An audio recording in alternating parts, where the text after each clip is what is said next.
they will say that I have shed innocent blood. What's blood for, if not for shedding? With my hook for a hand, I'll split you from your groin to your gullet.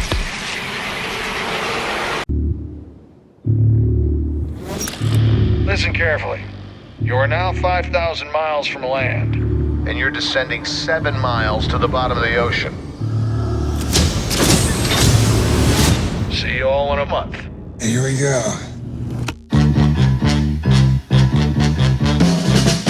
All right, we're gonna do this. Let's do this.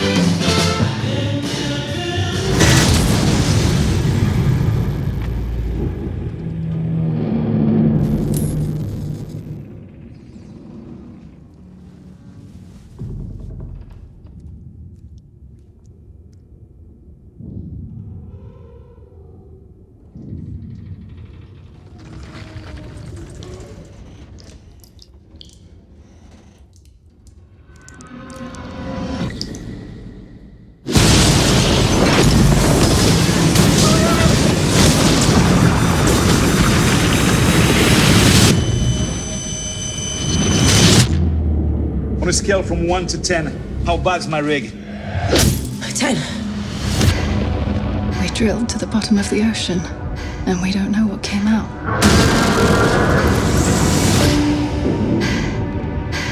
Gotta get to the station. How would we even get there? We walk. We're just gonna walk with insufficient oxygen across the bottom of the ocean. You don't know what's out there. Worst idea ever.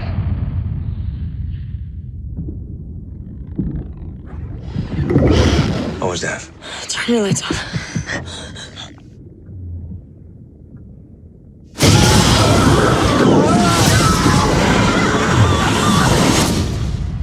What is that? What is that?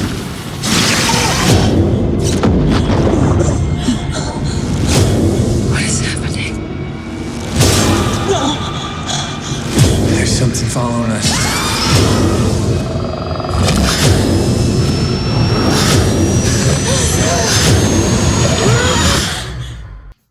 What's going on, Dread Lords and YouTube? The film that we're going to be discussing today is a hidden gem. Actually, it's surprising because it's a January release.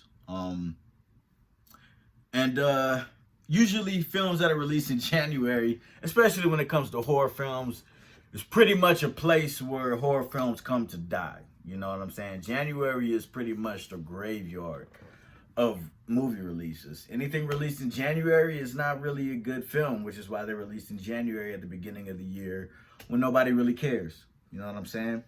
But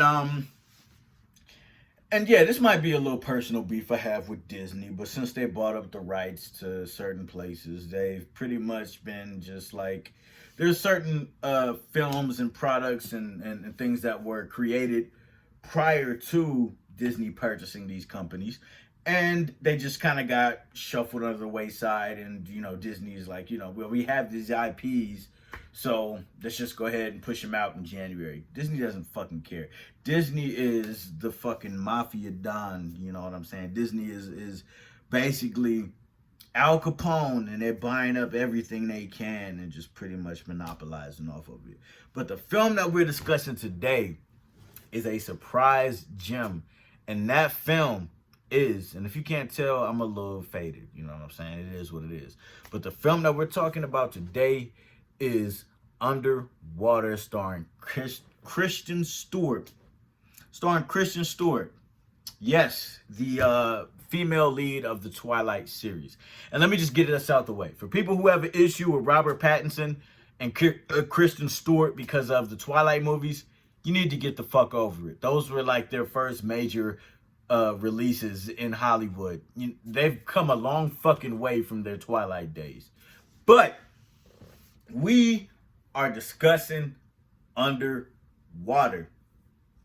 First off, this film has been compared a lot to Aliens. Let me get this out the way. This is nothing like Aliens at all. As far as people being isolated and there being some unknown entity that they don't understand or really fully have seen before or have never been in contact with before, yes, in that regard, it's the same. But that would be like calling Colors the same as the movie End of Watch because there's cops in it. They're two different movies. You know what I'm saying? They're two completely different movies. So Underwater is nothing like Aliens. Underwater is nothing like The Thing. Underwater is its own original idea. Yes, it's something we've seen before. People at the lowest point of the ocean that we can get at that point, and there being creatures that we've never seen before, never dealt with, that are trying to hunt down our main characters as we go on this journey with these characters. But the film Underwater is an original film, an original concept with original monsters with an original big monster. All right? And I'm not going to get into spoilers, and this is probably spoiler enough. All I'm going to say is, if you love H.P. Lovecraft, I am a big fucking fan of H.P. Lovecraft. I am the hugest, probably the world's biggest fan of H.P. Lovecraft and his mythos. I even understand and know that he was racist and know the name that he chose to give his cat. However, I overlook all that shit. Why? Because his xenophobia and racism is what led to him creating the mythos of the Cthulhu mythos. The mythos of the old ones, the great old ones. All of these films that are Lovecraftian and these cosmic horror films, these are all influenced by H.P. Lovecraft. Okay. Yes, the man was a racist. He was xenophobic. He hated everybody. He gave his cat a racist name. But guess what? He didn't fucking lynch anybody. He didn't hang anybody. So what? Lynch. I was about to say David Lynch. That's another one of my favorite directors. But H.P. Lovecraft is the shit. Because cosmic horror is, in my opinion, the greatest type of horror there is. The realization that human life in the grand scheme of things is so fucking insignificant that trying to even comprehend your insignificance will drive you mad. That concept alone, the reality that we exist inside of a world with millions of universes and galaxies, and the possibilities of there being life forms and creatures that exist on scales, on the macro cosmic level, so beyond our understanding that even a glimpse at them would make us lose our fucking minds and die. It's amazing. That concept is fucking amazing. There is nobody alive who has created a concept more terrifying than H.P. Lovecraft. Why am I talking about Lovecraft in an underwater movie with the lead female from Twilight? With the character from Twilight with bad acting? Why? Because this is a love letter to Lovecraft, right? So let me start talking about the movie. The acting. The acting is decent.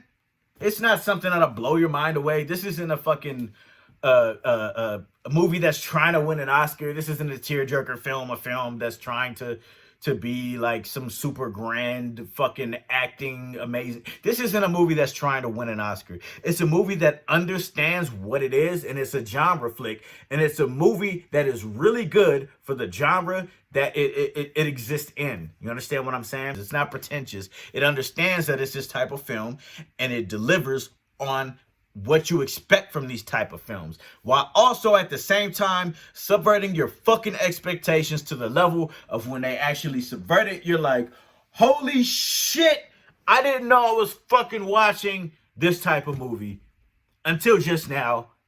This director is fucking amazing. This movie is fucking amazing. I don't care. I'm a huge fucking H.P. Lovecraft fanboy. The movie Dagon, which is a terrible movie, I fucking love Dagon. Why? Because I love the concept of Dagon, the concept of that film, of somebody belonging to an order, to a group of people who worship a deity that is older than time itself, and we can never understand no matter how hard we try to break it down scientifically.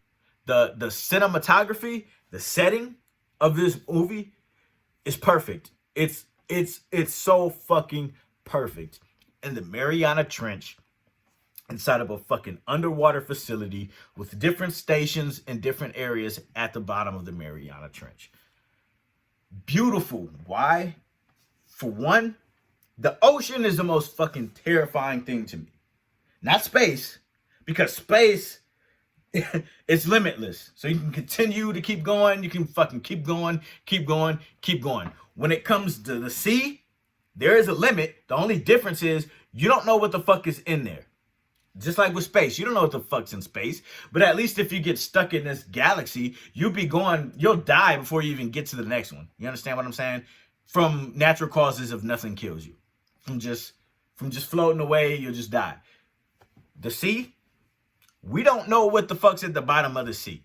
And there's many of instances where things that are supposed to be prehistoric, that are supposed to be extinct, end up surfacing and we find it. For an example, the frilled shark. I'm talking about prehistoric things that are so ancient that there's no way if we seen it today, we would believe they exist, but they do, right? And that plays a big part in this movie because this movie, right, is about a company that has these researchers at the bottom of the Mariana Trench, right? And if you don't watch Mr. H reviews, I suggest you subscribe to it, especially if you're a Lovecraft fan, because he loves Lovecraft as much as I do, in my opinion, maybe even more. But he actually had a interview with the director. So the information about what I'm saying about this movie being connected to Lovecraft is not just speculation. It's not, you've seen videos of people saying, oh, it's the Kraken, and the Kraken gives orders to these creatures, and this. Don't listen to none of that bullshit, right? It's been confirmed what the fuck is going on with this movie. It's been confirmed by the director himself what his direction was, what he was trying to do, and what he accomplished successfully. And the fact that most of the lighting comes from the facilities when these people actually have to leave the facility, because the movie is very fast paced. The pacing of this movie is excellent, and a lot of people complain about it because they're like, I didn't get enough time to sit there and understand and know who each character was. But then when we get films who take the time to build characters very slowly and make you have an intimate relationship with these characters, guess what? It's boring, it's too long, it's slow, blah blah blah. So this film is like, okay, well, fuck it. Guess what? We're going to give you these characters. We're going to give you a situation. As soon as the movie starts, like 5 minutes into the movie, fucking catastrophe, right? The movie starts off with the actual underground facility like imploding because of the water pressure for some reason, even though this shit's been here for a while, because the movie starts off with documentations of a company that has these underwater businesses as far in the Mariana Trench, as far as looking for these resources. The entire point there at the bottom is because this movie kind of takes place in the future where man is arrogant. We're running out of resources. Of course, like right now, we're fucking depleting our resources. So the movie is basically a company that's at the bottom of the Mariana Trench looking for a resource that can basically save humanity, right? This is what the director himself said that I got from Mr. H reviews, right? So they're in this facility. It starts off with Kirsten Stewart, and she's in this facility, brushing her teeth, going about her daily business. And shit just starts going haywire. Water starts coming in. The fucking shit starts kind of crushing, and there's a serious situation. And she's like fucking trying to wake people up. And she runs into a guy, and they both basically go through the ship trying to find the main bridge, trying to get to the main bridge. And they find T.J. Miller, and then they basically meet up with everyone else, and they explain what's going on. For some reason, the water pressure is too much, and the facility is like collapsing on itself. So what they have to do is get inside these suits that are basically, these suits are dope as fuck. They look like, basically when they're in these suits, they kind of low-key look like Gears of War characters with how bulky they are. Really, really fucking dope looking suits, right?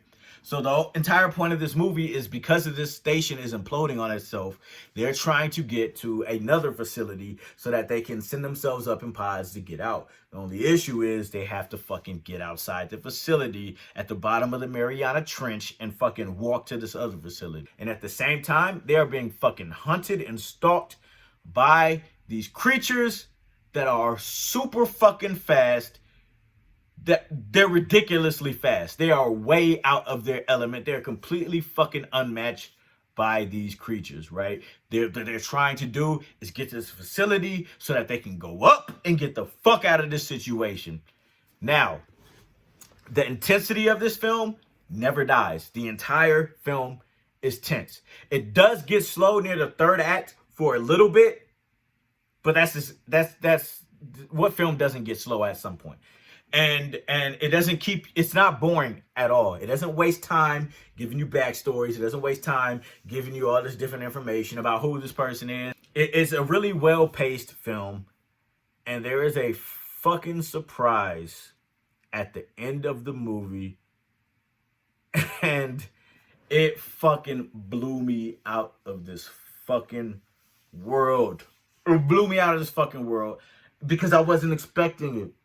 And I feel guilty even saying that this film has any relation to Lovecraft and his mythos. As soon as this thing showed up, I said, I know exactly who the fuck this is, and it is fucking amazing. And this is my favorite horror film.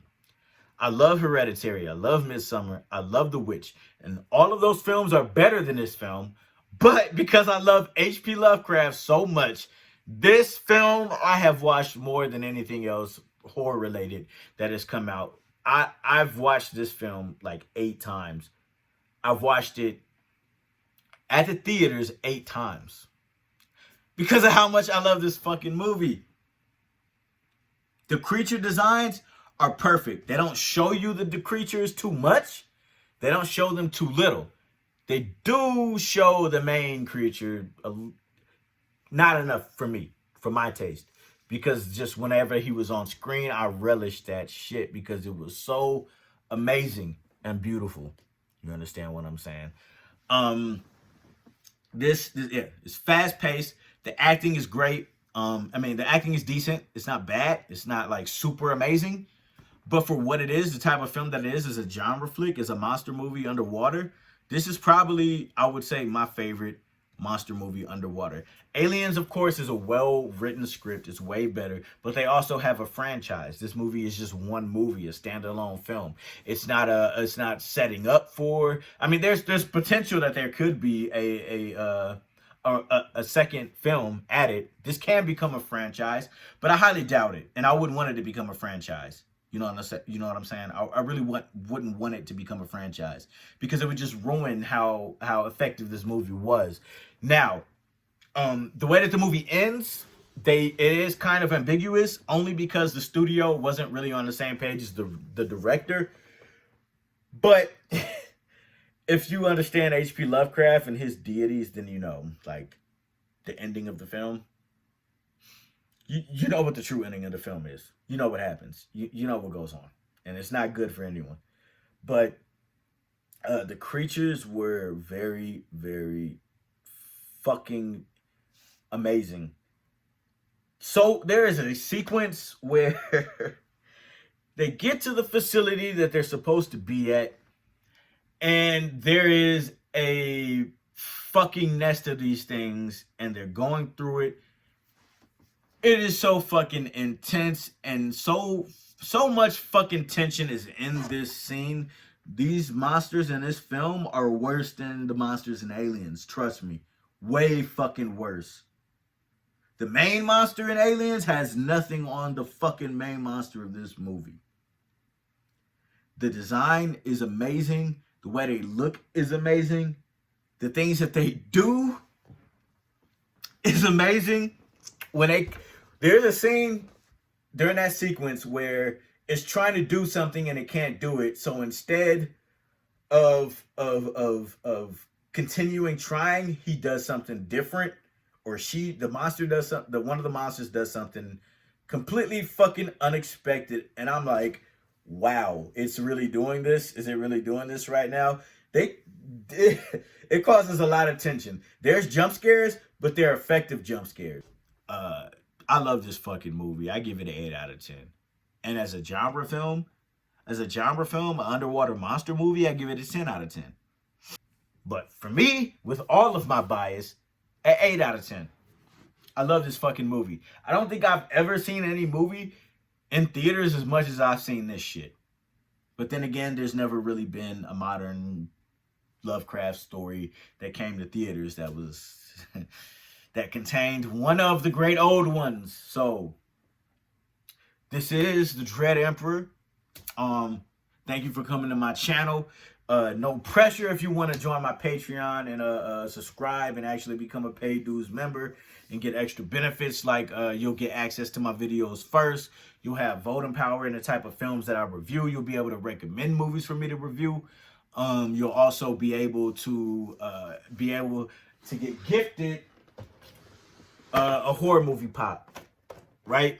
So my first subscriber that I get as far as on Patreon, because I have subscribers on YouTube, but my first paying subscriber, regardless of whatever tier you choose, there's a $1 tier, a $10 tier, there's a $1 tier, which gives you access to message me on Patreon and talk to me whenever, and I'll always respond. Just $1 a month, you know what I'm saying? First one will be able to win this Black Phillip pop, right? And I really love this because Black Phillip is one of my favorite characters in a horror movie. I love Black Phillip, right? You see my symbol for my channel is actually Black Phillip. So this is very near and dear to me, and I really love this. And it was very hard not to take him out of the box because Black Phillip is amazing. So my first subscriber will be able to get sent with no charge or nothing. Will get sent this pop of Black Phillip to their house, right? Other things like that too. I'll have Michael Myers actual dolls. I have the Lament configuration from the Hellraiser films. You know what I'm saying? Bunch of stuff that I'll be giving away to people who subscribe because I'm a big fan of horror. I love horror movies. Horror has always been a part of my life. So, like I said, this is the Dread Emperor. You can follow me on Twitter. My Patreon is also linked in the description. Yeah, so go ahead, like and subscribe. If you love horror movies, if you love these reviews, become a member. I'm open to being critiqued. So anything you guys have to say to help me improve this channel, I'm open to it. If you disagree with my reviews, we can go ahead and talk about it because I just love horror, period. So yeah, you disagree with what I said, you want to call me a fucking cuckboy, shill, whatever, because you don't like my opinion on this film, go ahead, get in the description, talk shit, get in the description and express your love for this film. Whatever you want to do, we can do it in the damn comment section. Only thing I don't tolerate in the comment section is the N-word. I'm sorry. Even from black people, I just don't like the N-word at all. So we could fucking get down in this comment section, talk your shit, get on the comment section to build and meet new people from the horror environment. You know, I want to build a community of people who low-key feel like outcasts, who can't really communicate in the social environments and their work environments, the shit that they love as far as horror films, because it's not a big genre. You know what I'm saying? We a small community of people who love these films, and let's keep this family tight. Let's chop this shit up. All right. Again, this is Dread Emperor, and subscribe and become a Dread Lord. Peace. Oh.